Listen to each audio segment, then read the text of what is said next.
Hello, everybody, and thank you for tuning in to the Liberty Report. With me today is Daniel McAdams from the Institute of Peace and Prosperity. Thank you, Dr. Paul. Good to see you, Daniel. Yeah. Well, last night was a big day for the Senate. They were in late at night trying to protect us against the evildoers. And there were some positive news items saying, you know, the PATRIOT Act has expired. You know, at midnight it was stopped. There was a couple senators that was on our side on that, which I wished I could be very optimistic. I am optimistic in the sense that a lot of good discussion went on, a lot of good points were made, and the American people, if they wanted to, they could know about the danger.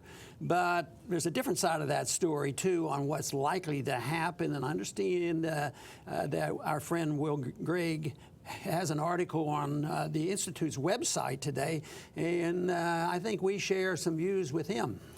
It's true, and you know the point about you know there's a sort of a psychological barrier that was surmounted when we found out that the PATRIOT Act had expired and the world didn't end and nothing happened really. You know, I see that's something very positive to take out of it. But on the downside, as we discussed earlier, we know that there are grandfather clauses and that they'll continue doing a lot of these things. But Will Grigg, whose article we featured on the website recently, talks about 40 years ago, another almost parallel situation in some degrees, the Church Committee. And also the Congressman Pike was involved as well on the House side.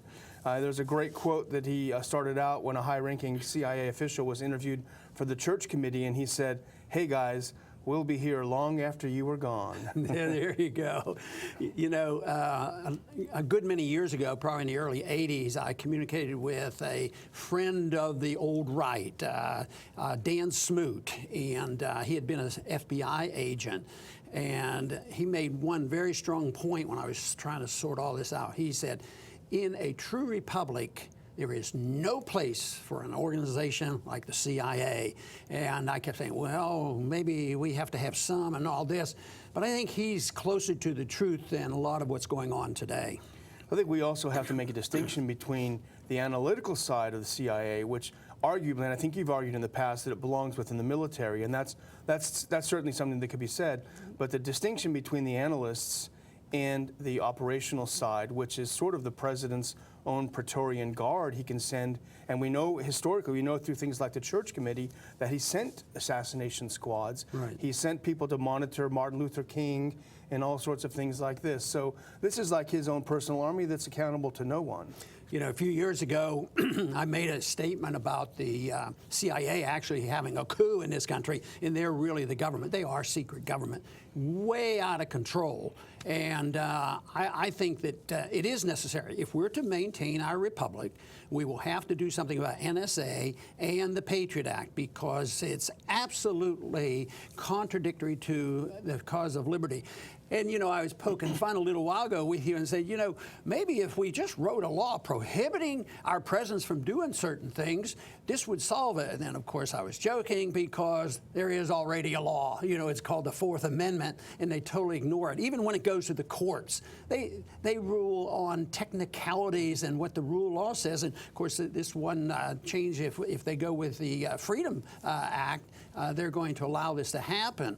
But they figure that if it's legalized, it's okay, and legalizing something seems to be the way they amend the Constitution. Why shouldn't the Constitution restrain a few of these people?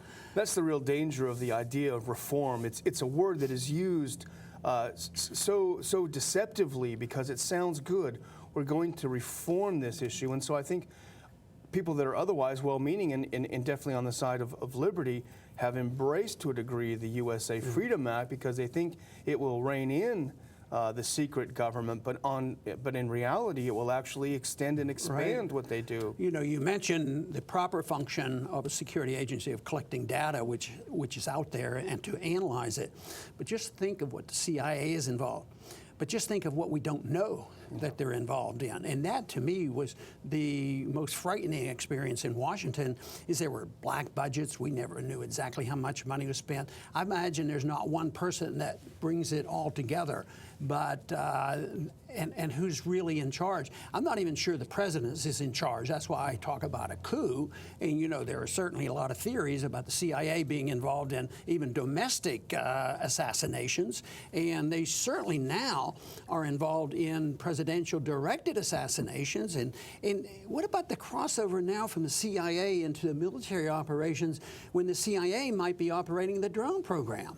Sure. Well, we know the CIA has assassinated American citizens, so that's a huge leap. Well, you know, the first time I heard about an assassination was Diem, you know, because I was in the service at the time, and that was when the war was escalating. And Diem was our hand-picked dictator of Vietnam.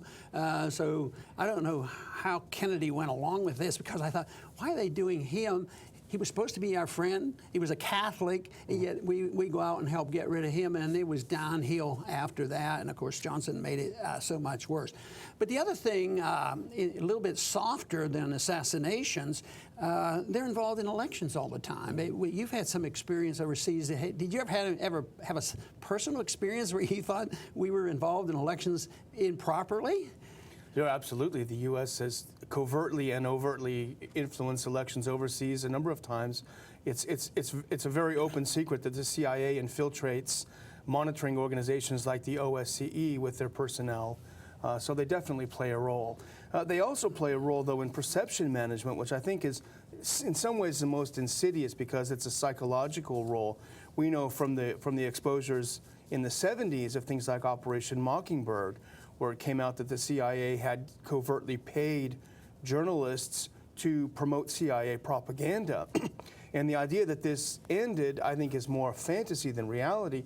And you remember last year there was this claim by this his former editor of a major German newspaper, who said that European journalists are routinely paid off by the CIA to publish this or that piece of information. Mm-hmm. All the talk and all the hypocrisy. What about the hypocrisy of us spending American lives and American dollars getting involved in illegal, unconstitutional wars because we're spreading democracy, and they talk about democracy as being something sacred.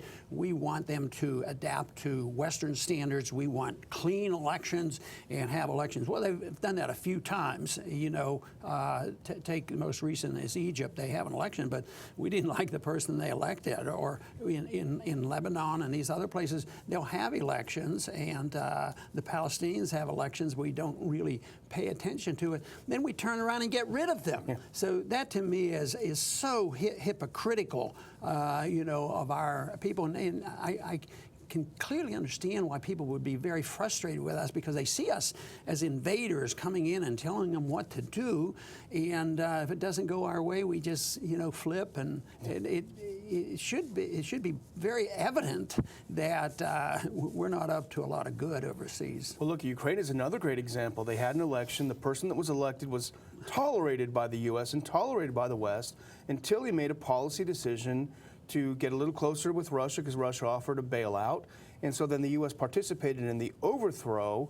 And when the people in the eastern country didn't recognize this U.S.-backed overthrow, they were called terrorists, and it was claimed that the Russians were behind them. You know, that sort of fits my definition of our foreign policy. We have two things. If they go along with what we tell them, we give them money. If they don't do what we tell them, we kill them, you know, and we get rid of them. But what about our promotion system and our tolerance system here? You know, libertarians preach tolerance, but does that mean we tolerate evil? Yeah. I mean, here we have a guy that's running the CIA. He's not exactly a libertarian, I would say.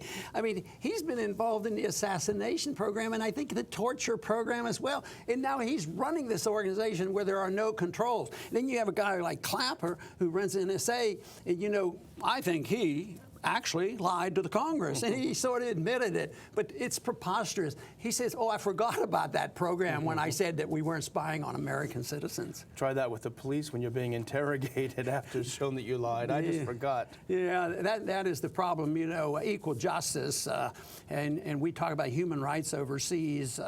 We have no right to talk and preach human rights overseas when we see the injustices in this country, and that can go everything from the way we enforce drug laws up to others who can get off rather scot-free or get promoted and never get punished. Because in this country, you know, fortunately, we have a law that says that we should protect whistleblowers. Well, that sounds like a pretty good law. The trouble is, if you're a whistleblower, you get tagged as an enemy of the state, and in an empire, truth is treason. In a nation of empires. So this is the real problem. So, and good people get punished. I mean, look at how Edward Snowden has been denied his citizenship, can't come back home.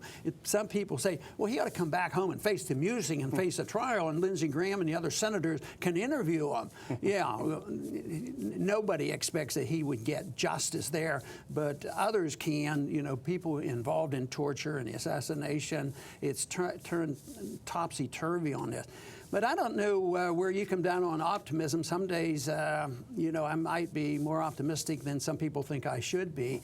But, you know, when things like this happen and I see all this spying or abuse of the CIA will continue, that it's pretty disappointing on the short run. It seems like we're getting worse off economically. We're getting worse off socially, and domestic violence and this growth. How many wars are we involved?